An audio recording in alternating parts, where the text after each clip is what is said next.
Go. So, can you introduce yourself and the organization you're involved with? My name is Gillett, and I'm involved with the Tipping Point. Okay. And what is the Tipping Point, and how do they relate to human trafficking? Yeah, so we started as an organization at Westminster College, and our overall goal is just to educate the Salt Lake community, primarily in our own school, about human trafficking in Salt Lake specifically, as well as how sexual assault is a big, factor into who is more susceptible to being trafficked.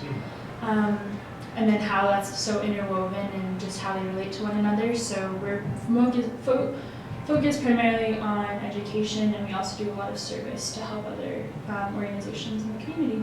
Awesome. And how did you get involved?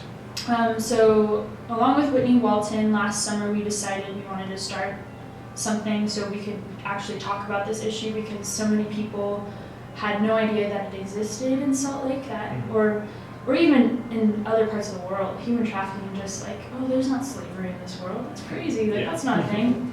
So we just felt there was a really big need, and if we could at least talk about it, for the most part, that we would be doing something while we're in school. So we just started last summer, and then it took off from there. Awesome. And what are a few things that the Tipping Point has done since its inception? Yeah, so in the fall of last year, we helped get the outreach, I guess you could say outreach facilities down at the Asian Association of Utah, up and running. So that's twice a week they have a meeting where people who are on the street can come in and just have a space to be safe and sit and have some coffee or just hang out or be quiet, whatever they need, but just for a few hours. So we helped clean that up. We did a whole week of events in January to raise awareness, and that included offering different documentaries. We had a panel of people in the community come and speak about what their part is in Salt Lake. So how does human trafficking affect Salt Lake City? Because a lot of people wouldn't imagine Salt Lake City as kind of like this hub of human trafficking. So what's kind of the relation there? The relation, or how severe? Both. Both? Yeah. Well, Salt Lake, there's a lot of people passing through, and so that makes it easier because what human trafficking means is essentially coercion of people. It doesn't necessarily mean transit, but often moving people around is part of that. So people come in and out of Salt Lake all the time, so it's very easy. If you start tracking people on the internet, you can see they have a profile on this website in Salt Lake, and then Portland, and then San Francisco, and just giving examples of places. But you can see where they have kind of a circuit going. It's called a circuit. And then the severity, that's probably the worst part of everything, is there's no funding. No one wants to fund any research. So it's very difficult to determine how many people are affected. But most recently, an estimate is about 3,000 people just in Salt Lake City alone, not including even the county, just the city itself. So that's pretty bad considering the population. So why don't places want to fund research related to this, or what are the factors that are deterring them from funding this research? Yeah. Well, there's a stigma against sex workers. Majority of people don't realize that they are held against their will. And then all the factors that play into it, often people then become addicts because that's the only way they can get through their day. So then they're viewed as a criminal, and there aren't the proper resources put in place in which they can receive help for their addiction, and then receive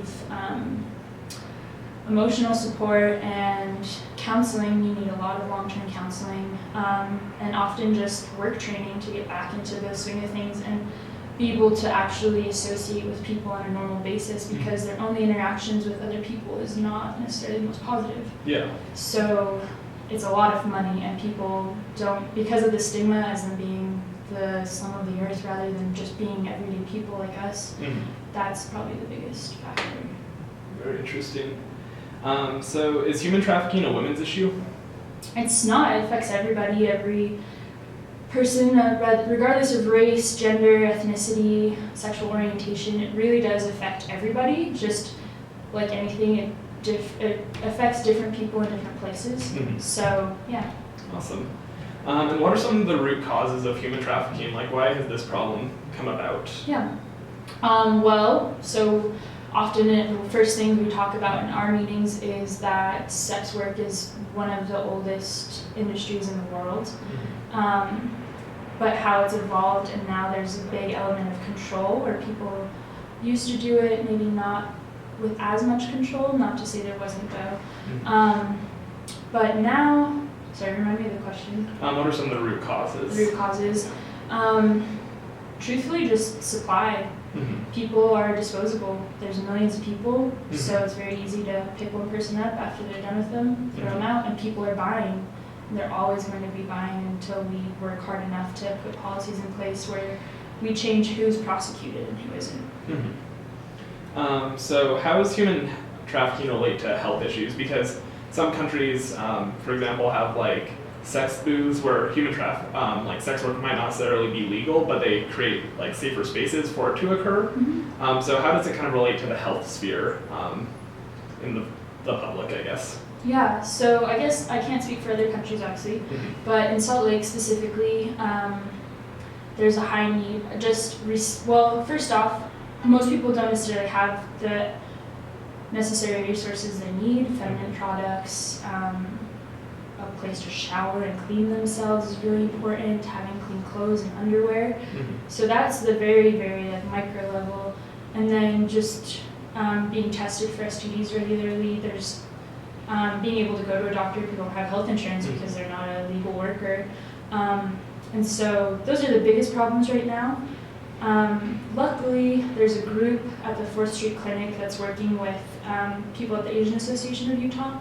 Every Monday they go out and do outreach where they just walk on the street and they give different, like just food, clean underwear. They'll also do STD testing if they want, and they'll have bleach kits as well. So they're working really hard. They're there every Monday, which is important to be consistent, but it's still, it's not enough. Yeah. Because only people who accept help and then finding them, so.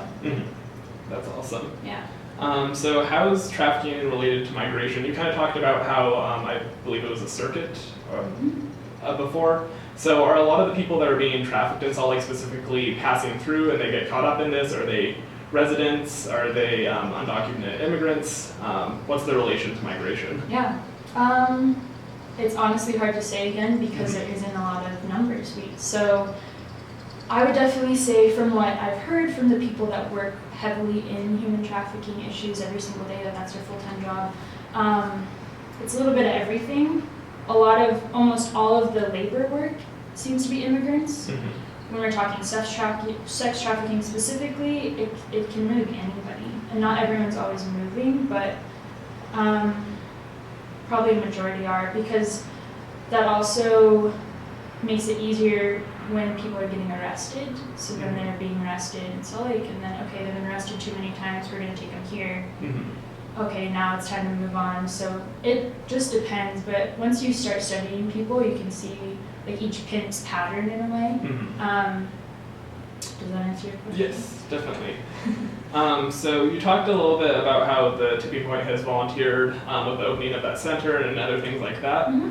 So what do you see as some viable methods to help not only the survivors of human trafficking, but also in preventing human trafficking? So what are some steps that society could take to prevent this in the future and help now? I mean, like a lot of big things, being active in what policies are being made, which can be difficult for people who don't have maybe the education or the commitment to go and petition people. But even writing letters to politicians would be a start. Other than that, though, I would just say it's really tough. I think realistically, unless you're doing it you're involved all the time, probably just providing resources, or just necessary things like food again, clean clothes. But really the most amazing thing that we could do in Salt Lake specifically would be build a shelter specifically for victims of trafficking, because that doesn't exist right now. So until that really happens, I don't see a ton of change obviously happening here. Okay. And then what are some resources available for people that want to learn more or get involved in helping find this? You mentioned a few, like a center, different things like that. Yeah. So how can people get involved? Yeah. Again, with policymakers, Angela Romero, she's really big in doing a lot of work in sexual assault and human trafficking, and she loves working with people. I've met a lot of politicians, but she's very open to like, come to my office, let's talk. Like, how can I help you? Also, other resources, I would say UCASA. It's the Utah Coalition Against Sexual Assault. They do a ton of work. You can get trainings. You can be a victim advocate. So even on a really small level, you can just be helping maybe prevent others becoming victims in a way by reaching out to them or being a safe place for them to come to when they're maybe at a lower point not lower point, a more vulnerable point where maybe they could use extra support. Those are some ways. There's lots of ways though. And last thing I think is, how did you become passionate about this and learn about this issue? Yeah. Well, I was at a class at Westminster College with a professor named Fatima, and it was about a couple other professors as well, but a part of the class we focused on human trafficking specifically. I was a little aware of it previously, but we really dove into it and what drives it and just how severe it is in our own country. And that's when I realized, like, I can't believe that we allow people to be treated this way every day. And just the marginalization between people that are victims versus the people that are buying sex was so disgusting to me. I was like, I can't not do anything about this. I just can't. So do you have anything that wasn't necessarily covered in the interview or things that people should know, just in general, that wasn't really covered in the interview? Yeah. I would say, one, don't judge a book by its cover, because there's this huge stigma and impression that people that are sex workers choose that.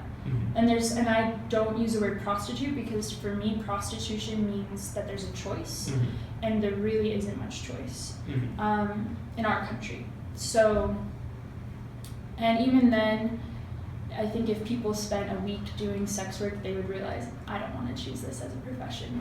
I strongly believe that. So I would think twice about that and think of how just talking about things with friends even and just being more open can make a difference in raising awareness. And not being a bystander. Always like standing up when you see something's not right, stand up in whatever way you can. So that'll be it. Yeah. Thank you very much. Yeah, thank you.